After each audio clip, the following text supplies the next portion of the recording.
71 এবং 24-কে একসাথে এক কাতারে ফেলাটা আমার কাছে মনে হয় এটা একটা ঐতিহাসিক মূর্খতা। কারণ 71 হচ্ছে একটা রাষ্ট্রের জন্মের ইতিহাস, 24 হচ্ছে একটা সরকার পতনের ইতিহাস। দুইটার মূল্য, দুইটার তাৎপর্য সম্পূর্ণ ভিন্ন। আপনি 71-এ জামাত যা করেছে আর 24-এ আওয়ামী লীগ বা আওয়ামী লীগের সমর্থক যারা করেছে, এগুলো আপনি একভাবে দেখতে পারেন না। বাকযুদ্ধে দেখবেন যে ইরানিরা যা বলে আসছে শুরু থেকে, তারা কিন্তু একই কথাই বলছে এখন, তারা কিন্তু তাদের কথা থেকে নড়েনি। কিন্তু আমেরিকানরা কিন্তু সারাক্ষণ, মানে বিশেষ করে ডোনাল্ড ট্রাম্প সারাক্ষণ নড়াচড়া করছেন, একবার বলছেন এটা, আরেকবার বলছেন ওইটা। তিনি ইরানিদের জাতিগত সমস্যা নিয়ে, তাদের জিনগত সমস্যা নিয়ে বলছে তাদের জেনেটিকটাই খারাপ। তো এমন, মানে এটা এক ধরনের বর্ণবাদী কথাবার্তা, যে তাদের জেনেটিকটাই খারাপ, তাদেরকে দেশ থেকে বের করার কথা বলছেন তিনি। সো এই যে কথাগুলো, এগুলো একটা বেপরোয়া মানে মনোভাব প্রকাশ করে যে তিনি খুব ফ্রাস্ট্রেটেড হয়ে গেছেন। মানে এই ইরানি সরকারের মধ্যে কোনো দুর্বলতা, কোনো অস্থিতিশীলতা প্রকাশ পাচ্ছে না। সমাজে মানুষ, রাস্তায় মানুষ নামছে, কিন্তু তারা সরকারের সমর্থনে নামছে, সরকারের বিরুদ্ধে না।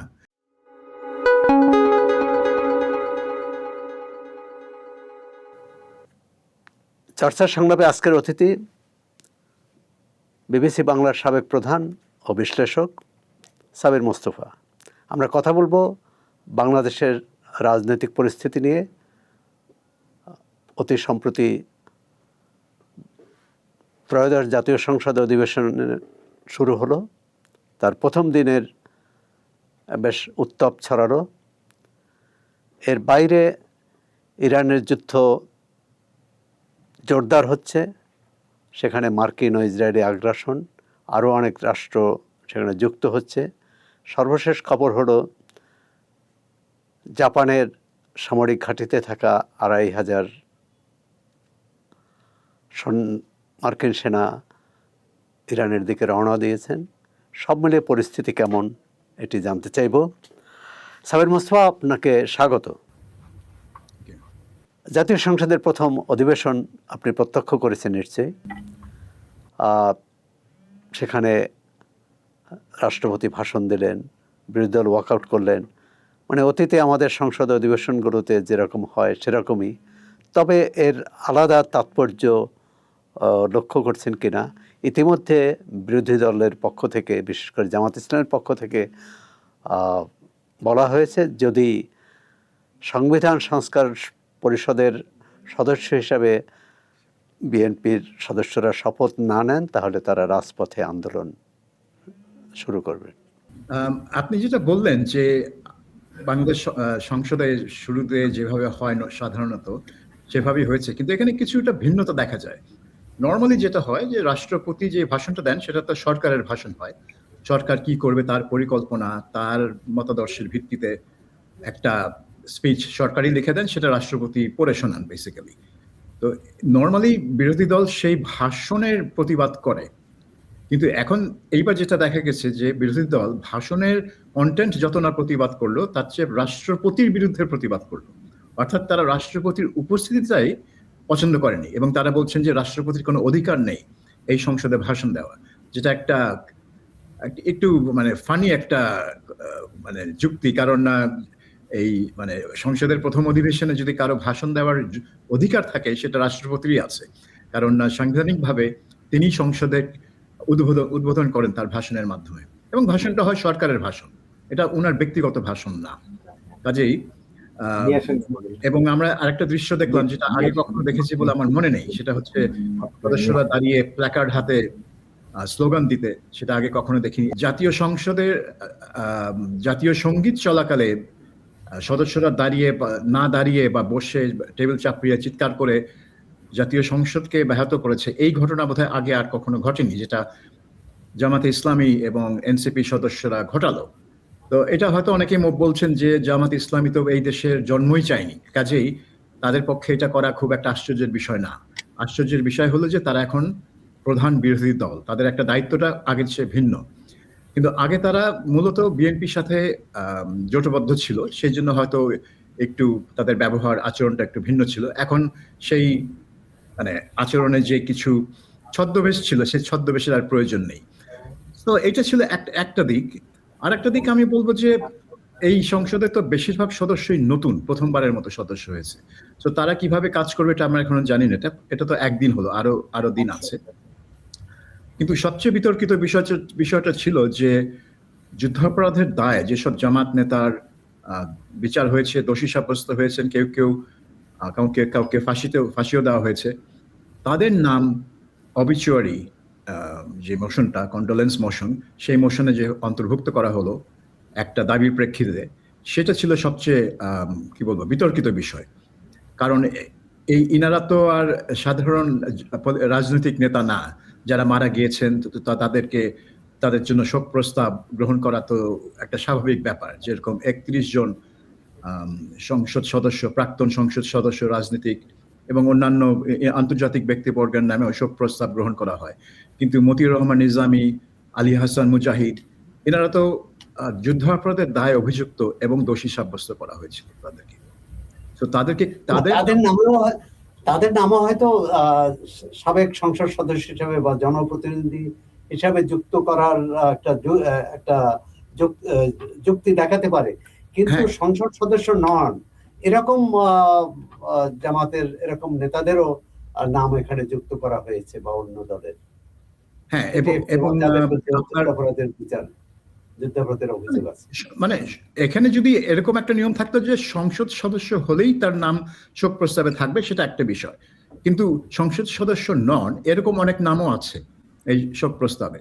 কাজেই এখানে বিচারটা কি, মানে বাছাই করার বিচার, মানে নিয়মটা কি, সেটা একটা প্রশ্ন। এবং সেখানে যারা যুদ্ধবাদ, মানে যারা বাংলাদেশের জন্মলগ্নে বাংলাদেশের মুক্তিযুদ্ধের বিরুদ্ধে সক্রিয়ভাবে যুদ্ধ করেছে এবং যাদেরকে অভিযুক্ত করা হয়েছে এবং দোষী সাব্যস্ত করা হয়েছে যে তারা বাংলাদেশের বুদ্ধিজীবী এবং বিভিন্ন পেশাজীবী মানুষকে অপহরণ করে হত্যা করেছে 71 সালে, তাদের নাম কি করে এই শোক প্রস্তাবে আসে, সেটা একটা বড় প্রশ্ন। এবং এই প্রশ্নটার জবাব জামাত দিবে না, এটা দিতে হবে বিএনপিকে, কারণ বিএনপি এটা গ্রহণ করেছে। বিএনপির চিফ হুইপি দাঁড়িয়ে এই প্রস্তাব গ্রহণ করেছেন এবং বিএনপির মনোনীত স্পিকারই এই শোক প্রস্তাব গ্রহণ করেছেন। কাজেই বিএনপি সমর্থন ছাড়া এবং বিএনপির যেই ফ্রন্ট বেঞ্চ বলুন, যারা মন্ত্রীতন্ত্রী আছেন, তাদের সমর্থন ছাড়া তো এটা হয়নি। তো এটা হয়েছে এবং এটা বিএনপি এখন কিভাবে হ্যান্ডেল করবে আমি জানি না। তারা একদিকে বলে যে তারা মুক্তিযুদ্ধের ধারক বাহক হতে চান, তারা মুক্তিযুদ্ধের আদর্শে এবং বিশ্বাস করেন, কারণ তাদের প্রতিষ্ঠাতা জেনারেল জিয়াউর রহমান তিনি একজন মুক্তিযোদ্ধা ছিলেন এবং যিনি এখন স্পিকার হয়েছেন হাফিজউদ্দিন আহমেদ, তিনিও একজন মুক্তিযোদ্ধা ছিলেন। কাজেই এবং তাদের দলে এখন অনেক আছেন যারা একসময় মুক্তিযোদ্ধা ছিলেন 71 সালে। সো এটার সাথে তারা কিভাবে জিনিসটাকে মিলাচ্ছেন আমি ঠিক জানি না। আমার কাছে এটা মিলছে না। সো আমার মনে হয় অনেকের কাছে এটা মিলবে না। আচ্ছা, কিন্তু আপনি যে যুক্তি দেখালেন, আপনি যে যুক্তিতে 71-এর যুদ্ধাপরাধের সাথে জড়িত অথবা ওই জামাত ইসলামের নেতাদের নাম শোক প্রস্তাবে গ্রহণ করার ব্যাপারে যে না করার ব্যাপারে যে সব যুক্তি দেখালেন, জামাত ইসলামী এবং এনসিপি একই যুক্তিতে একই কারণ দেখিয়ে 24শে জুলাইয়ের অভ্যুত্থানের যারা বিপক্ষে ছিলেন, যারা সহায়তা করেছে তৎকালীন সরকারকে বা তৎকালীন যে বিরোধী দলের উপর জনগণের উপর দমন পীড়ন বা হত্যাকাণ্ডে, তাদের কথাও সংসদে তারা শুনতে চান না এবং তাদের কোনো রকম উপস্থিতি দেখতে চান না বা তাদের কোনোভাবেই তারা গ্রহণযোগ্য নয়, এই দাবি তারা তুলেছেন। এটাকে কিভাবে বলবেন? 71 এবং 24কে একসাথে এক কাতারে ফেলাটা আমার কাছে মনে হয় এটা একটা ঐতিহাসিক মূর্খতা। কারণ 71 হচ্ছে একটা রাষ্ট্রের জন্মের ইতিহাস, 24 হচ্ছে একটা সরকার পতনের ইতিহাস। দুইটার মূল্য, দুইটার তাৎপর্য সম্পূর্ণ ভিন্ন। এই দুটোকে আপনি কখনোই একসাথে দেখতে পারেন না, মেলাতে পারেন না। যে 71 হয়েছে এটা হয়েছে, দেরফর 24ও এটা হতে পারে, মানে আমরা 24কে সেভাবে দেখবো, এটা হতে পারে না। এটা ঐতিহাসিক তাৎপর্য সম্পূর্ণ ভিন্ন। আপনি 24-এর আপনি একটা সরকারের পতন ঘটিয়েছেন, 71 একটা রাষ্ট্রের জন্ম নিয়েছেন, আপনি একটা জাতির জন্ম নিয়েছে এবং আপনি একটা মুক্তিযুদ্ধ করেছেন 9 মাস ধরে। 24-এ আপনি মুক্তিযুদ্ধ করেননি, আপনি করেছেন প্রতিবাদ এবং বিক্ষোভ, এবং এই বিক্ষোভ অনেক প্রাণহানি হয়েছে। প্রাণহানি হলে সেটা যুদ্ধ হয় না। আর একটা জিনিস হচ্ছে কি, যারা আপনি যদি 24-এর জিনিসটা দেখেন, 71-এ জামাত ইসলামী কি করেছিল, তারা সরাসরি বাহিনী গঠন করে পাকিস্তানি সেনাবাহিনী সহায়তা করেছে গণহত্যা করার জন্য। 24-এ কিন্তু কেউ বাহিনী গঠন করে আম, কেউ একটা গণহত্যা সংগঠিত করেনি যে বাড়ি বাড়ি গিয়ে লোকজনকে ধরে ধরে নিয়ে গিয়ে খুন করেছে, সেটা তো 24-এ ঘটেনি। যারা মারা গিয়েছেন তাদের বেশিরভাগ মারা গিয়েছেন প্রতিবাদ মানে প্রতিবাদ বিক্ষোভের সময় পুলিশের গুলিতে, বা পুলিশ বা অন্যান্য লোকের গুলিতে মারা গেছেন। কারা অন্যান্য লোক কারা আমরা জানি না, কিন্তু বলা হয় যে অনেকে ছিল যারা পুলিশ না। তো যাই হোক, তো এই সবই হচ্ছে মোটামুটি আম, প্রতিবাদ বিক্ষোভের সময়। কিন্তু বাংলাদেশে যে 71-এর যে গণহত্যাটা, সেটা তো সেরকম না। যারা মুক্তিযুদ্ধের অ্যাকচুয়ালি সম্মুখ সমরে মারা গিয়েছে তাদেরকে শহীদ বলা হয়, তাদেরকে কিন্তু বলা হয় না যে তারা গণহত্যার শিকার। কিন্তু গণহত্যার শিকার হচ্ছে যাদেরকে নির্বিচারে হত্যা করা হয়েছে। এবং এই নির্বিচারে হত্যা করার একটা নমুনা হচ্ছে বাংলাদেশের বুদ্ধিজীবী এবং পেশাজীবী শ্রেণীর যেসব লোকজনকে বাড়ি বাড়ি গিয়ে ধরে ধরে নিয়ে মারা হয়েছে 71-এর নভেম্বর এবং ডিসেম্বর মাসে। এবং সেটার পিছনে জামায়াতে ইসলামীর একটা বড় ভূমিকা ছিল। বলতে পারেন যে তারাই ছিল এটা চালিকা শক্তি। এবং 2011-12 সালে যেই মামলাগুলো হলো আন্তর্জাতিক অপরাধ ট্রাইব্যুনালে, সেই সব মামলায় এই কথাগুলি প্রমাণিত হয়েছে। কাজেই আপনি 71-এ জামাত যা করেছে আর 24-এ আওয়ামী লীগ বা আওয়ামী লীগের সমর্থক যারা করেছে, এগুলো আপনি একভাবে দেখতে পারেন না। যদি দেখেন তাহলে আমি বলবো যে তারা ঐতিহাসিকভাবে মূর্খ। কিন্তু চব্বিশে তো গণহত্যা হয়েছে বলে তারা দাবি করছে। এখন আপনি গণহত্যা শব্দটা বলতে পারেন, কারণ প্রায় 1000 লোক মারা গেছে। তো সেটাকে যদি আপনি মানে গণ এবং হত্যা দুটা মিলান, কিন্তু মানে ইংরেজিতে যেটাকে জেনোসাইড বলা হয়, মানে ব্যাপক পরিসরে হত্যাকাণ্ড, ব্যাপক পরিসরে হত্যাকাণ্ড, এই তো মানে অনেক মানুষ মারা গেছে, অনেক মানুষ মারা গেছে। কিন্তু 71-এর সাথে আপনি 24-কে কোনোভাবেই একসাথে দেখতে পারেন না। এটা আপনি মেলাতে পারবেন না। 71-এ কি হলো, 71-এ কেন হলো, 71-এর উদ্দেশ্য কি ছিল, 71-এর আউটকাম কি ছিল, সেগুলো 24 থেকে টোটালি ভিন্ন, সম্পূর্ণ ভিন্ন। এখানে আপনি একটা সরকার পতনের জন্য আন্দোলন করেছেন এবং আপনার লক্ষ্যই ছিল যে এক দফা দাবি কি, হাসিনার পতন, একটা রাষ্ট্রনায়কের পতনের জন্য আপনি আন্দোলন করেছেন 24-এ। আর 71-এ ছিল একটা কোনো সরকারের পতনের দাবিতে আন্দোলন হয়নি, আন্দোলনটা হয়েছিল একটা জাতির মুক্তির জন্য, একটা নতুন জাতি সৃষ্টির জন্য।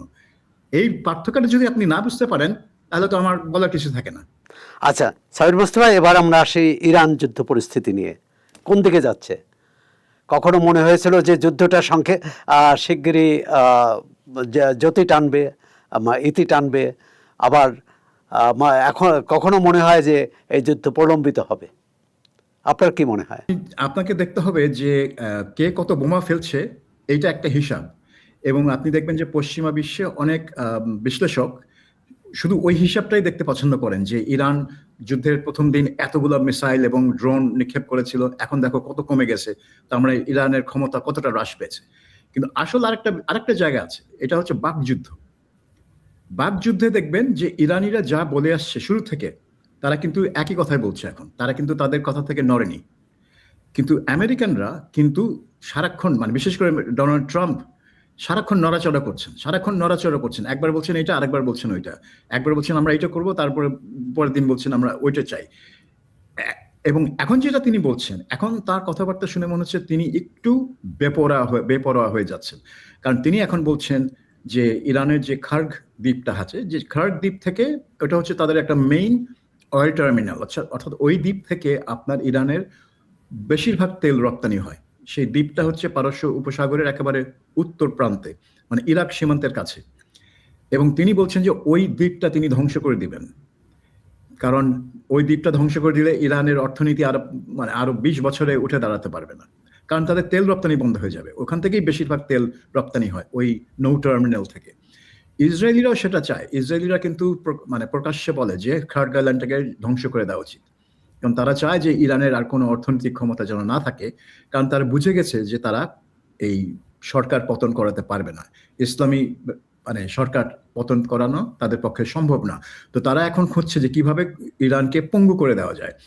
এবং ডোনাল্ড ট্রাম্প গতকাল রাতে একটা রেডিও ইন্টারভিউতে এমন কথা বলেছেন যে আমেরিকার যেসব ইরানি আছে, যাদের বেশিরভাগই, আমি বলবো যে 90% বেশি ঘোরতর ইসলামী সরকার বিরোধী, এবং তারা সবাই বেশিরভাগই আমেরিকার এই সামরিক অভিযানকে সমর্থন জানিয়েছে, রাস্তায় উল্লাস করেছে যখন খামেনিকে হত্যা করা হয়।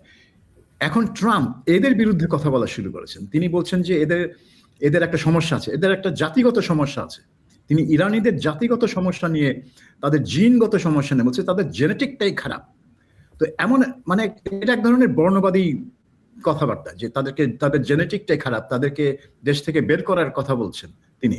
সো এই যে কথাগুলো, এগুলো একটা বেপরোয়া মানে মনোভাব প্রকাশ করে যে তিনি খুব ফ্রাস্ট্রেটেড হয়ে গেছেন। তিনি যা চাচ্ছেন, মানে এটা কি যুদ্ধে যুদ্ধে যুদ্ধে জয়ী হতে পারবে না, এটা এই কারণে মানে যুদ্ধে আমেরিকা বা ইসরায়েল পরাজিত হচ্ছে এই ধারণা থেকে তিনি বেপরোয়া হলেন, না অন্য কোনো বিবেচনা? পরাজয়টা কিরকম? সামরিক দিক থেকে তিনি পরাজিত হচ্ছেন না, কারণ ইরানের তো সেই সামরিক ক্ষমতা নাই আমেরিকাকে পরাজিত করার। কিন্তু যুদ্ধ তো শুধু সামরিক ব্যাপার না, সেখানে তো রাজনৈতিক ফলাফলটাই হচ্ছে আসল। অর্থাৎ তিনি চান যে ইরান আত্মসমর্পণ করুক, কিন্তু আত্মসমর্পণ করতে গেলে ইরানকে একটা দলিলে স্বাক্ষর করতে হবে, ঠিক যেভাবে জেনারেল নিয়াজি ৭১ সালের ১৬ ডিসেম্বর একটা দলিলে সই করে আত্মসমর্পণ করেছিলেন ভারতীয় এবং বাংলাদেশি বাহিনীর কাছে। কিন্তু ইরান তো সেই দলিলে স্বাক্ষর করবে না। ইরান তো বলছে আত্মসমর্পণের কোনো প্রশ্নই ওঠে না, কারণ তারা চায় যে বরঞ্চ আমেরিকা এবং ইসরায়েল আত্মসমর্পণ করুক। তো তিনি বুঝে গেছেন যে এটা হবে না, তো তিনি নানান ভাবে তার কথাগুলো মানে ঘোরাচ্ছেন। যে একবার বলছেন যে মানে শর্তহীনভাবে আত্মসমর্পণ করতে হবে, তারপরে যখন এটা নিয়ে প্রশ্ন করা হয় তখন তার কর্মকর্তারা জবাব দেন যে আত্মসমর্পণ হবে, ট্রাম্প যখন বলবে যে ইরান আত্মসমর্পণ করেছে সেটাই হয়ে যাবে আত্মসমর্পণ। অর্থাৎ ইরানকে আত্মসমর্পণ করতে হবে না, ট্রাম্প ঘোষণা দিলেই হয়ে যাবে। তার মানে হচ্ছে ট্রাম্প, আমার মনে হয়, অনেকেরই মনে হয়, সেটা আমার না, যে তিনি একটা রাস্তা খুঁজছেন যে কিভাবে এই যুদ্ধ থেকে সরে আসা যায়। এখন তিনি মানে এখনো কিন্তু ওই হুমকি ধামকির মধ্যে দিয়ে চলছেন। কারণ আপনি কালকে দেখেছেন পত্রপত্রিকায় যে আমেরিকা ২৫০০ মেরিন সেনা পাঠাচ্ছে মধ্যপ্রাচ্যে। তো ২৫০০ মেরিন সেনা পাঠানোর মানে ঘোষণাটার মানে হচ্ছে যে আমি সেখানে স্থলবাহিনী দিয়ে কিছু একটা করব। অর্থাৎ ইরানের কোনো একটা অংশ সে দখল করার জন্য পরিকল্পনা হাতে নিয়েছে বলে এরকম একটা ধারণা তিনি সৃষ্টি করতে চান। এবং কোন অংশ দখল করতে পারেন? একটা হচ্ছে হরমুজ প্রণালী নিয়ন্ত্রণ করার জন্য ইরানের ওই অংশটা তিনি হয়তো দখল করতে চান, যাতে হরমুজ প্রণালীর নিয়ন্ত্রণটা আর ইরানের হাতে না থাকে। আর দ্বিতীয় হচ্ছে তিনি হয়তো ওই খার্গ আইল্যান্ড, যে দ্বীপটায় ইরানের মূল রপ্তানি টার্মিনাল আছে, সেই দ্বীপটা দখল করতে চান। কিছু একটা তিনি করতে চান, বা তিনি ধারণা সৃষ্টি করতে চান যে আমি এটা করতে যাচ্ছি কিন্তু। এবং এই হুমকিতে যদি ইরানিরা ভয় পেয়ে আত্মসমর্পণের দিকে আগায় বা যুদ্ধ শেষ করার জন্য আলোচনা শুরু করতে চায়, কারণ এই মুহূর্তে ইরানিরা বলছে যে তারা কোনো আলোচনাই করতে চায় না যুদ্ধ শেষ করার জন্য। আপনাকে মনে হয় তৃতীয় কোনো পক্ষ আলোচনার কোনো উদ্যোগ নিয়েছে বলে মনে হয়? এখানে ইরানিরা বলছে যে বিভিন্ন দেশ তাদেরকে অ্যাপ্রোচ করেছে, যে এই একটা মানে যুদ্ধবিরতির জন্য তাদেরকে অ্যাপ্রোচ করেছে, এবং দেশের নাম বলেনি তারা, কিন্তু বলেছে বিভিন্ন দেশ, একটা দেশ না একাধিক দেশ তাদেরকে অ্যাপ্রোচ করেছে যুদ্ধবিরতির আলোচনার জন্য মধ্যস্থতা করার প্রস্তাব দিয়ে। কিন্তু ইরান সেই প্রস্তাবগুলো প্রত্যাখ্যান করে বলেছে যে আমরা কোনো আলোচনায় রাজি না। আমেরিকাকে মানে প্রথমত তাদের আগ্রাসন বন্ধ করতে হবে, এবং তারা চায় যে ভবিষ্যতে যাতে আমেরিকা এবং ইসরায়েল আর কোনো আক্রমণের কোনো পরিকল্পনা না করে, সেরকম একটা নিশ্চয়তাও তারা চায়। তারা আরো চায় যে মধ্যপ্রাচ্যে মানে বিশেষ করে ওই পারস্য উপসাগর আরব দেশগুলো থেকে আমেরিকান যুদ্ধ সামরিক ঘাঁটিগুলা বন্ধ করে দিতে হবে, প্রত্যাহার করে নিতে হবে। তো এসব দাবি আমেরিকা মানবে কিনা, তারপরেও তাদের প্রেসিডেন্ট পেজেশকিয়ান তিনি বলেছেন যে ক্ষতিপূরণ ইরানকে মানে যত ক্ষতি হয়েছে এই বোমা বর্ষণে সেটার জন্য ক্ষতি দিতে হবে। শুধু বোমা বর্ষণের জন্য না, গত ২০-৩০ বছর ধরে তার উপর যে অর্থনৈতিক নিষেধাজ্ঞা জারি করা আছে, সেই নিষেধাজ্ঞার কারণে ইরান যত কোটি কোটি ডলার, হাজার হাজার কোটি কোটি ডলার ক্ষতি হয়েছে, সেই ক্ষতিপূরণও তারা চায়। তো এগুলা ক্ষতিপূরণের বিষয়টা হচ্ছে যেগুলো হয়তো আলোচনার দর কষাকষির বিষয়ে পড়ে, কিন্তু প্রাথমিকভাবে তারা চায়। আচ্ছা, ইরান ক্ষতিপূরণ চায়, ইরান যুক্তরাষ্ট্রের কাছে ক্ষতিপূরণ চায়, আর যুক্তরাষ্ট্রের প্রেসিডেন্ট তিনি নতুন যে নবনির্বাচিত যে সর্বোচ্চ নেতা তাকে সহ ইরানের অনেক নেতার নাম বলে, নেতা এবং কমান্ডারের নাম বলে তাদের মাথার দাম ঘোষণা করেছে, অর্থাৎ পুরস্কার ঘোষণা করেছে যে তাদের ধরে দিতে পারলে। এখন যে দেশটির বিরুদ্ধে যুদ্ধ চলছে প্রকাশ্যে, সেখানে কোনো নেতাকে ধরে দেওয়ার জন্য পুরস্কার ঘোষণা কোটি কোটি ডলার, মানে এটা কি পাগলামি নাকি? এটা পাগলামি মানে কি, এটা আমেরিকানরা আগে অনেক সময় করেছে, কিন্তু সেগুলা তারা যেটা করত যে আপনার কোনো সন্ত্রাসী গোষ্ঠী যেরকম ইসলামিক স্টেট বা আল কায়দা, এইসব গোষ্ঠীর নেতাদের ধরিয়ে দেওয়ার জন্য, বা কোনো গেরিলা বাহিনীর সাথে তারা যুদ্ধ করছে তাদের নেতাদের ধরিয়ে দেওয়ার জন্য তারা পুরস্কার ঘোষণা করত। কারণ তাদের ধারণা হচ্ছে মধ্যপ্রাচ্যে বিশেষ করে মানুষ যখন দেখে যে একটা লোককে ধরে দিতে পারলে আমি 10 মিলিয়ন বা 20 মিলিয়ন ডলার পেয়ে যাব, তখন তারা এই বিশ্বাসঘাতকতাটা করে। এবং ইতিহাস আছে, যেরকম সাদ্দাম হোসেনের 2 ছেলেকে যে লোক ধরে দিয়েছিল সে 30 মিলিয়ন ডলার পেয়েছিল পুরস্কার হিসেবে। এটা সাদ্দাম পরিবারেরই আত্মীয় একজন, তাদের বাসায় আশ্রয় নিয়েছিল এই সাদ্দামের 2 ছেলে, উদয় এবং কুসে সাদ্দাম। তো উনি আমেরিকানদের খবর দেন যে তার বাসায় এরা আছে, তো আমেরিকান বাহিনী তখন সেখানে হামলা চালিয়ে এই 2 ছেলেকে হত্যা করে। সো ওই লোককে 30 মিলিয়ন ডলার পুরস্কার দিয়ে আমেরিকায় তাকে রিসেটল করা হয়, তাকে তার হোল পরিবার আমেরিকায় নিয়ে যাওয়া হয়। তো এই জিনিসটা তারা করছে, কিন্তু একটা রাষ্ট্রপ্রধান, এক সরকার প্রধানকে নিয়ে এই ধরনের পুরস্কার এটা খুবই বিরল, কিন্তু এটা আমেরিকানরা মাঝে মধ্যে করে। এবং তারা হয়তো ভাবছে যে ইরানে যারা খামেনি এবং মানে খামেনাই, যে নতুন মোস্তফা খামেনাই নতুন সর্বোচ্চ নেতা, এবং তার আশেপাশে যেসব সামরিক এবং রাজনৈতিক নেতৃবৃন্দ আছেন, তাদেরকে হয়তো ধরিয়ে দেওয়ার জন্য মানুষ এরকম পুরস্কার ঘোষণা করলে তারা কোথায় আছেন সে খবরটা হয়তো তারা পেয়ে যাবে। কিন্তু আপনি কালকেই দেখলেন যে আমরা ভিডিওতে দেখলাম যে কালকে যে ফিলিস্তিনিদের স্মরণে যে দিবস ইরানে প্রতি বছর পালন করা হয়, আল কুদস ডে বলে, সেই দিবস উপলক্ষে যে হাজার হাজার লোকের মিছিল তেহরান এবং অন্যান্য শহরে হয়েছিল, সেই মিছিলে ইরানের প্রেসিডেন্ট পেজেশকিয়ান যোগ দিয়েছিলেন, ইরানের পররাষ্ট্রমন্ত্রী আরাকি যোগ দিয়েছিলেন, তারপরে তাদের যে জাতীয় নিরাপত্তা পরিষদের প্রধান আলী লারাজানি তিনি যোগ দিয়েছিলেন, এবং তারা জনগণের মাধ্যমে নির্বিঘ্নে হেঁটে বেড়াচ্ছিলেন। সেই ভিডিও সারা মানে সোশ্যাল মিডিয়াতে দেখা গিয়েছে, এবং কেউ বলেনি যে এই ভিডিওগুলো ফেক বা বানানো বা পুরনো, এগুলো কালকেরই ঘটনা। কাজেই তারা এতটুকু নিরাপদে ফিল করেন যে তারা তেহরানের রাস্তায় হেঁটে বেড়াতে পারবেন মানুষের মাঝে, এবং কেউ তাদেরকে হত্যা করার চেষ্টা করবে না। সো আমেরিকানদের জন্য এটা খুবই ডিফিকাল্ট হবে যে লোকজন তাদেরকে এই খবর দিবে। এবং এখানে আরেকটা ইঙ্গিত আছে, কারণ আমেরিকানরা এবং ইসরায়েলিরা সবসময় বলে থাকে যে তাদের গোয়েন্দা তৎপরতা এত ভালো ইরানে, যে তারা জানেন যে নেতারা কোথায় থাকেন, কোথায় যান, কোথায় ঘুমান, কোথায় কি করেন, কি কাপড় পরছেন পর্যন্ত তারা জানেন। তাহলে এই পুরস্কার কেন ঘোষণা করতে হবে? তার মানে তাদের গোয়েন্দা নেটওয়ার্কটা আগের মতো কাজ করছে না, অকেজো হয়ে গেছে, অকেজো না হলেও হয়তো আগের মতো অত এফিশিয়েন্ট কাজ করছে না। সেজন্য তাদেরকে এই পুরস্কার ঘোষণা করতে হচ্ছে। ইরান যুদ্ধ নিয়ে আমেরিকান নীতি নির্ধারকদের মধ্যে তো ইতিমধ্যে মতবিরোধের কথা আমরা জানতে পেরেছি। বিশেষ করে ভাইস প্রেসিডেন্ট সম্পর্কে ডোনাল্ড ট্রাম্প বলেছেন তিনি আমাকে ফিলোসফিক্যালি আমার সাথে আমার সাথে একমত নন। মানে আরও কোনো যুক্তরাষ্ট্রের অভ্যন্তরে এই যে ইরান যুদ্ধ নিয়ে কোনো মতদ্বৈততা, মতভেদের বিষয়টা কতটা আপনি কিভাবে ব্যাখ্যা করবেন? আপনি প্রকাশ্যে এই মতবিরোধটা প্রকাশ্যে আপনি দেখতে পাবেন না, কারণ যখন যুদ্ধ চলছে তখন আমেরিকার কেউ প্রেসিডেন্টের বিপক্ষে প্রকাশ্যে যেতে চায় না। যেমন ধরুন, যখন ডেমোক্র্যাটরা একটা চেষ্টা করলো যে এই যুদ্ধ পরিচালনার জন্য ট্রাম্পের ক্ষমতাটাকে হ্রাস করার জন্য একটা প্রস্তাব তারা সেনেট এবং হাউস অব রিপ্রেজেন্টেটিভ দুটাতেই আনলেন, যদি এগুলো পাশ হতো তাহলে এটা আইন হয়ে যেত যে প্রেসিডেন্ট এটা পারবেন না। কিন্তু সেখানে ডেমোক্র্যাটরা এটার পক্ষে ভোট দিল, রিপাবলিকানরা তারা এগুলোর বিপক্ষে ভোট দিয়েছে, কারণ প্রকাশ্যে তারা এখনো প্রেসিডেন্টের বিরোধিতা করতে চান না। কারণ তাদের কথা হচ্ছে যে ঠিক আছে, যুদ্ধ আমরা চাই না, কিন্তু যুদ্ধ যখন শুরু হয়ে গেছে তখন প্রেসিডেন্টের হাতকে যেন দুর্বল না হয়, প্রেসিডেন্টের হাতকে শক্তিশালী রাখার জন্য তারা অন্তত প্রকাশ্যে তার বিরোধিতা করবে না। কিন্তু প্রাইভেটলি তারা অনেকে, এই যে আপনি পত্রপত্রিকায় যে মতবিরোধের খবর দেখছেন, এটা কারণ হচ্ছে তারা প্রাইভেটলি সাংবাদিকদের সাথে এইসব কথা বলেন যে তারা কত চেষ্টা করেছে যুদ্ধটা যাতে না হয়, যুদ্ধটা যাতে শুরু না হয় সেইটার জন্য।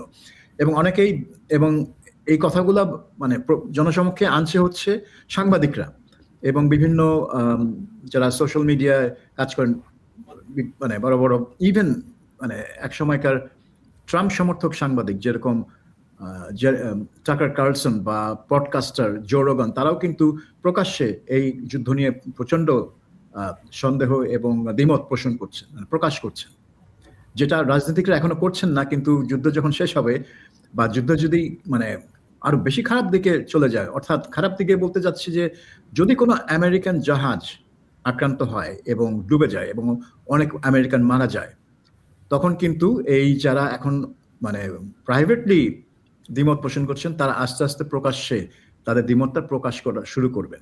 এবং আপনি দেখেন দুদিন আগে একটা আমেরিকান ফুয়েল ট্যাঙ্কার বিধ্বস্ত হলো, সেখানে 6 জন মারা গেল আমেরিকান সৈন্য। এরকম ঘটনা ঘটতে থাকবে এবং এই আমেরিকান মৃত্যুর সংখ্যা যতই বাড়তে থাকবে, আমেরিকার কিন্তু জনমত তো এমনিতেই যুদ্ধের বিরুদ্ধে। মানে কালকে একটা জনমত জরিপের ফলাফল দেখলাম, সেখানে 4 জনের মধ্যে 3 জন, অর্থাৎ 75%, 75 না তো 66%, 4 জনের মধ্যে 3 জন, না 4 জনের মধ্যে 3 জনই 75%।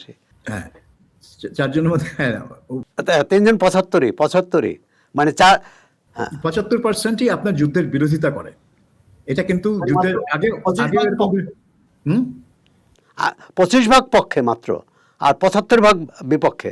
এই 25 ভাগও যে পুরোপুরি পক্ষে তাও শিওর না, কারণ তারা হয়তো কেউ কেউ হ্যাঁ বলেছে, না বলেছে।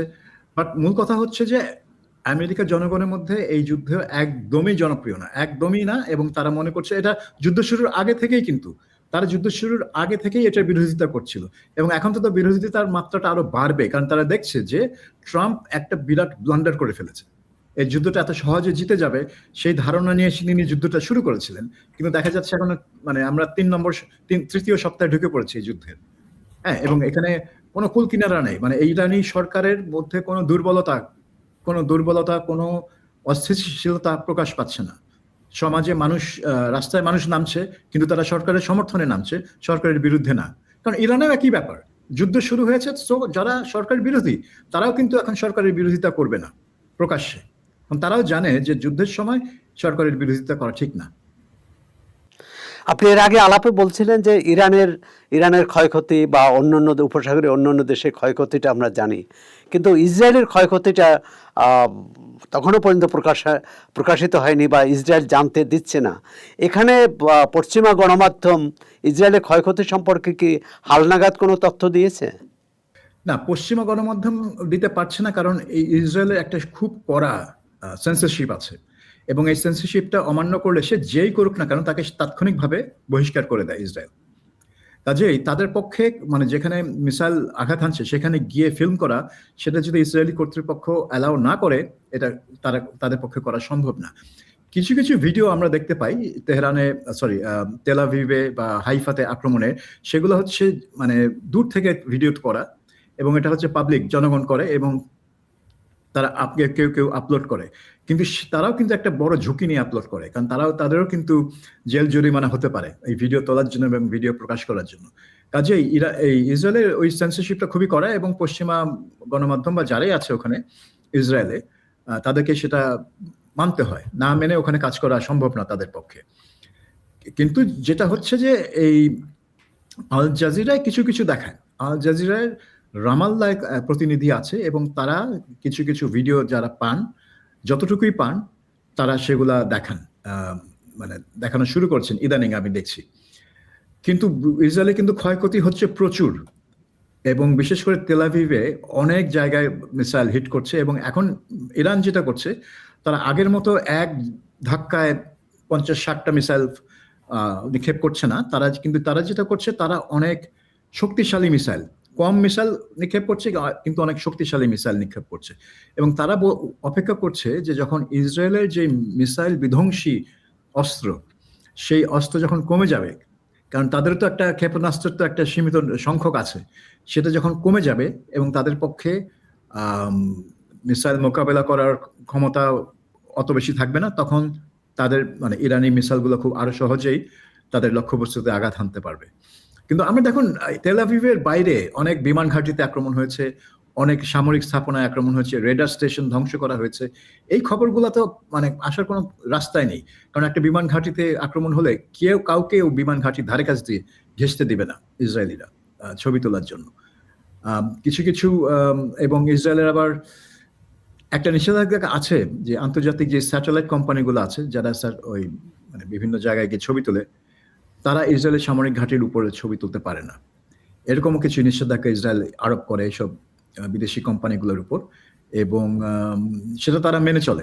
ইসরায়েলের এই একটা ক্ষমতা আছে যে তারা যখন কোনো নির্দেশ দেয়, কোনো সেন্সরশিপ দেয়, সবাইকে সেটা মানতে হয়, সেটা মেনেই তারা কাজ করে।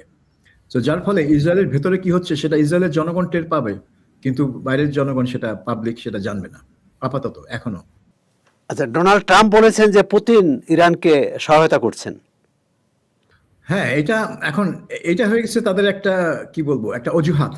যেরকম ব্রিটিশ ডিফেন্স সেক্রেটারি তিনিও বললেন, জন হিলি তিনিও বলেছেন যে এই ইরান যে আক্রমণ করছে বিশেষ করে তাদের ঘাঁটি, তারপর ইরাকে ফরাসিদের একটা ঘাঁটিতে আক্রমণ করা হলো ড্রোন দিয়ে, বাগদাদে আমেরিকান এমবাসিতে ড্রোন অ্যাটাক হয়েছে, তারপরে এরবিল ইরাকের কুর্দিস্তান অঞ্চলে বেশ কিছু আমেরিকান এবং ব্রিটিশ ঘাঁটিতে ড্রোন আক্রমণ হয়েছে। তো এইগুলো নিয়ে তিনি বলেছেন যে এখানে তিনি পুতিনের অদৃশ্য হাত দেখতে পাচ্ছেন। তো এইটা হয়ে গেছে তাদের একটা এক্সকিউজ। আমি যখন কোনো কিছু মোকাবেলা করতে পারছি না, প্রতিহত করতে পারছি না, ব্যাখ্যাও করতে পারছি না যে কেন এরকম, আমি জাস্ট পুতিনের দোষ দিয়ে দিলাম। তো এখন এটা হতে পারে যে রাশিয়ানরা ইরানিকে কিছু তথ্য দিচ্ছে যেগুলো হচ্ছে মানে গোয়েন্দা তথ্য, মানে কোথায় আমেরিকানরা আছে, কোথায় আমেরিকানদের ঘাঁটি আছে, কোন ঘাঁটিতে কি হচ্ছে। এই তথ্য প্রথমে জানতাম, মানে বলা হচ্ছিল যে চীন, তাদের যেহেতু স্যাটেলাইট সিস্টেমটা অনেক ভালো, হয়তো চীন এই তথ্যগুলো দিচ্ছে। এখন বলা হচ্ছে যে না, এটা রাশিয়ানরা দিচ্ছে। তো এখানে মানে এটা হচ্ছে মানে ট্রাম্পের বিরুদ্ধে একটা অ্যাকুজেশন যে ট্রাম্প একদিকে রাশিয়ান তেলের উপর নিষেধাজ্ঞা তুলে নিয়েছে যাতে বিভিন্ন দেশ এখন রাশিয়া থেকে তেল কিনতে পারে। যেরকম ভারত তেল কিনবে, বাংলাদেশও চেষ্টা করছে রাশিয়ান তেল কিনতে, কারণ আমেরিকা নিষেধাজ্ঞা তুলে নিয়েছে। এবং অভিযোগ হচ্ছে যে একদিকে আপনি বলছেন যে পুতিন ইরানকে সাহায্য করছে সামরিক তথ্য দিয়ে, আর অন্যদিকে আপনি পুতিনের ব্যবসা আরো সহজ করার জন্য নিষেধাজ্ঞা তুলে নিচ্ছেন। এটা আবার কি? তো এটা আর কি মানে ট্রাম্প স্বীকার করছে বা বলছে যে হ্যাঁ হয়তো পুতিন এখানে সাহায্য করছে ইরানকে, কিন্তু তিনি মানে জোর গলায় কিন্তু সেটা বলছেন না, বা এটাকে একটা মূল কারণ হিসেবে তিনি দেখাচ্ছেন না। ইউরোপের দেশগুলো তো প্রথম দিকে বেশ নির্লিপ্ত ছিল যে তারা এই যুদ্ধে শরিক হবে না, কিন্তু এখন আবার কিছু কিছু তারা তো বিমান দিয়ে অস্ত্র দিয়ে শরিক হওয়ার কথা ঘোষণা করেছে। তার মানে ইউরোপও কি এই যুদ্ধে যুক্ত হয়ে গেল? এখন ইউরোপের ব্যাপার হচ্ছে কি, তারা আমেরিকার সাথে মানে আমেরিকা থেকে বেশি দিন দূরে থাকতে পারে না, কারণ আমেরিকা হচ্ছে তাদের রক্ষক। আমেরিকাই ইউরোপের মানে প্রতিরক্ষার মূল শক্তি। কাজে আমেরিকাকে মানে অসন্তুষ্ট করে তারা বেশি দিন যেতে পারে না, বিশেষ করে যখন আমেরিকা একটা মানে সংকটের মধ্যে পড়ে যায়।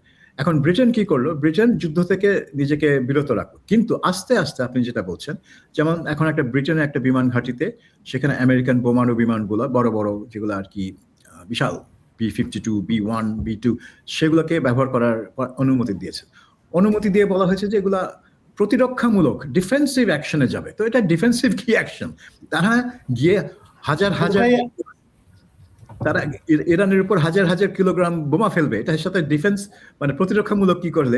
এটা হচ্ছে একেবারে পুরোপুরি আগ্রাসী একটা কাজ। কিন্তু ব্রিটেন মানে মানে নিজের দেশের ভেতরের মানুষকে সন্তুষ্ট করার জন্য বা শান্ত রাখার জন্য বলছে যে না, আমরা শুধুমাত্র আত্মরক্ষামূলক কাজ করার জন্য আমেরিকাকে অনুমতি দিচ্ছি।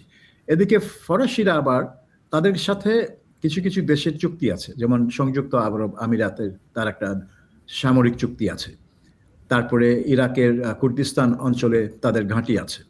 তো এইসব জায়গায় তারা আক্রান্ত হচ্ছে। ইরানিরা বেসিক্যালি বলছে যে বিদেশি শক্তি যেখানেই আছে তারা ইরানের বিরুদ্ধে ষড়যন্ত্র করে, ইরানের বিরুদ্ধেই কাজ করে, এরপর ওখানে আমরা হামলা করব। আর ইরাকের ভেতরে যেসব সশস্ত্র গোষ্ঠী কিছু আছে তারাও এখানে খুব সক্রিয়। তারা সক্রিয়ভাবে এই যে ইরাকি কুর্দিস্তান এরবিল, যেখানে মানে বড় বড় আমেরিকান ঘাঁটি বা ব্রিটিশ ফ্রেঞ্চ ঘাঁটি আছে, সেখানে আক্রমণগুলো যত না ইরান করছে, ওই ইরাকের ভেতরে যেসব সশস্ত্র গোষ্ঠীগুলো আছে তারা এগুলো করছে বেশি। কাজেই এবং সেজন্য তারাও কিন্তু আক্রমণের শিকার হয়েছে এই গোষ্ঠীগুলো, এবং তাদের বেশ কয়েকজন সিনিয়র কমান্ডার ইতিমধ্যেই মারা গেছে। কাজেই ইউরোপিয়ানরা মানে আস্তে আস্তে এটার মধ্যে মানে মানে কি বলবো ঢুকে যাচ্ছে, বা তাদেরকে টেনে আনা হচ্ছে আস্তে আস্তে। এখন ইউরোপিয়ানরা চেষ্টা করছে যাতে তারা সরাসরি ইরান আক্রমণের ভূমিকায় না নামে। ব্রিটিশরা এখন কাতারে তাদের বিমান ফ্লাই করছে এবং তারা বলছে যে তারা ইরান থেকে নিক্ষেপ করা ড্রোন প্রতিহত করার জন্য ব্রিটিশ বিমান বাহিনী সেখানে কাজ করছে, কিন্তু তারা ইরানে গিয়ে হামলা করবে না। এই এখনো একটা পার্থক্য রাখছে তারা আমেরিকান ইসরায়েলি এবং নিজেদের মধ্যে, যে আমরা শুধুমাত্র আমাদের মিত্র দেশগুলোকে মানে সাহায্য করব, কিন্তু আমরা ইরানে গিয়ে আক্রমণ করব না। অর্থাৎ আমরা আমেরিকার যুদ্ধে অংশ নিব না। কিন্তু তারা, আপনি যেটা বলছেন যে আস্তে আস্তে তাদেরকে তারা মানে টানা হচ্ছে, বা একটা স্রোতের মধ্যে পড়ে যাচ্ছে, যে স্রোতটা তাদেরকে যুদ্ধের ভেতরে নিয়ে যেতে পারে, যদি না যুদ্ধটা মানে খুব অল্প সময়ের মধ্যে, অল্প সময় বলতে 3-4 সপ্তাহের মধ্যে যাতে যদি শেষ না হয়, তাহলে ইউরোপিয়ানরা কতদিন এই যুদ্ধ থেকে বাইরে থাকতে পারবে, সেটা একটা বড় প্রশ্ন। কোনো কোনো আন্তর্জাতিক বিশ্লেষক মনে করেন যে ইরান আমেরিকার জন্য দ্বিতীয় ভিয়েতনাম হবে, অর্থাৎ সেখানেও তাদের পাততাড়ি গোটাতে হবে শীঘ্রই। দ্বিতীয় ভিয়েতনাম হবে যদি আমেরিকা আসলেই আসলে সেখানে স্থলবাহিনী সৈন্য পাঠায়। হ্যাঁ, সৈন্য পাঠিয়ে যদি দখল করতে চায়। আপনি দেখুন ইরাকের তো তেমন কোনো ক্ষমতাই ছিল না। ইরাক তারা আক্রমণ করে 23 দিনের মধ্যে তারা বাগদাদ দখল করে ফেলেছে। সাদ্দাম হোসেনের মানে সরকার সম্পূর্ণ উৎখাত 2003 সালে। কিন্তু তারপরে 10 বছর তাদেরকে প্রতিরোধের মুখে পড়তে হয়েছে, এবং 5,000-এর বেশি আমেরিকান সৈন্য সেখানে নিহত হয়েছে, 30-40 হাজারের বেশি আহত হয়েছে। কাজে এই যুদ্ধটা প্রথমে যত সহজ মনে হয়েছিল, শেষমেশ কিন্তু অত সহজ হয়নি।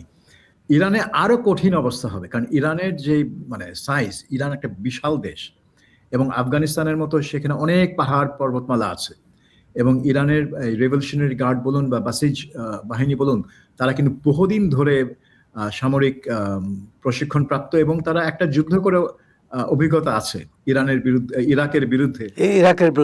8 বছর তারা যুদ্ধ করেছে, কাজে নিজের দেশ যুদ্ধ করার অভিজ্ঞতা তাদের আছে। কাজে আমেরিকান বাহিনী যদি ইরানে প্রবেশ করে, হয়তো তাদের তেহরান দখল করতে খুব একটা সময় লাগবে না, কিন্তু সমস্যা মানে প্রবলেমটা হচ্ছে যে এটা দখল করা যত সহজ হবে, ধরে রাখা তার চেয়ে অনেক অনেক বেশি কঠিন হবে। ধরে রাখা বা বেরিয়ে আসা অনেক কঠিন হবে। বেরিয়ে আসতে পারবে কিনা, এবং বেরিয়ে আসলে কিভাবে বেরিয়ে আসবে, সেটাও একটা প্রশ্ন। তারা আশা করবে যে আরেকবার ভিয়েতনামের মতো আরেকবার নাকে খত দিতে হবে কিনা, সেই প্রশ্ন। মানে সেটা হতে পারে, সেটার মানে সম্ভাবনা অনেক বেশি। যদিও ইরানের ভেতরে তাদের সমর্থক গোষ্ঠী আছে, অনেক লোক আছে, তারা চায় আমেরিকা এসে সরকারকে উৎখাত করুক, এবং আমরা আমাদের মতো সরকার, সেই প্রাক্তন শাহ পাহলভির ছেলে রেজা পাহলভি ক্ষমতায় বসবে, না কোনো মানে গণতান্ত্রিক পন্থায় অন্য কেউ ক্ষমতায় বসবে, সেটা পরের বিষয়। কিন্তু আগে তারা চায় যে এই মানে ইসলামিক সরকারের পতন হোক। তখন হয়তো অনেক মানুষ তাদেরকে সমর্থন করবে, কিন্তু অনেক মানুষ সমর্থন করলেই যে আমেরিকার বিজয় হয়ে গেল তা না, কারণ একটা প্রতিরোধ তখন শুরু হবে, এবং সেটা বিভিন্ন ভিয়েতনামেরও তো একাংশ তারা দখল করে সরকার গঠন করেছে, নিজস্ব বাহিনী করেছে, সমস্ত মানে দীর্ঘদিন তারা সেটি তাদেরকে পৃষ্ঠপোষকতা দিয়েছে, কিন্তু রক্ষা করতে পারেনি না। এখন তারা চেষ্টা করবে, এখনো এটা একটা ট্রাম্পের জন্য একটা বড় সিদ্ধান্ত। তো সে যদি তেহরান দখল করার পরিকল্পনা করে, তাহলে তো তাকে আর 2,500 সৈন্য দেওয়া হবে না, 2.5 লাখ সৈন্য লাগবে। এখন তারা পাঠাচ্ছে 2,500 মেরিন সেনা, যারা হয়তো একটা অংশ, কোনো একটা কৌশলগত ভাবে খুবই গুরুত্বপূর্ণ কোনো একটা অঞ্চল দখল করে রাখতে পারে একটা সময়ের জন্য, কিন্তু মানে তেহরান দখল, সরকার পতন করতে গেলে 2.5 লাখ কি 3 লাখের বেশি সৈন্য লাগবে। যাক, আমরা মনে করি যুদ্ধ মানেই তো জীবন ক্ষয়, সম্পদ ক্ষয়, এবং বিশ্বব্যাপী একটা বিপর্যয়ের মধ্যে চলে যাওয়া। সেই অবস্থায় থেকে ডোনাল্ড ট্রাম্প সরে আসবে আশা করি, এবং ইসরায়েলকে রক্ষা করতে গিয়ে পুরো বিশ্বকে জিম্মি করবে না, এই প্রত্যাশা ব্যক্ত করে সাবির মোস্তফা, আপনাকে ধন্যবাদ আপনি চর্চার সংলাপের অংশ নেওয়ার জন্যে। আবারও ভবিষ্যতে আপনাকে পাবো, এই প্রত্যাশা ব্যক্ত করে আজকে এখানেই আমরা শেষ করছি। ধন্যবাদ।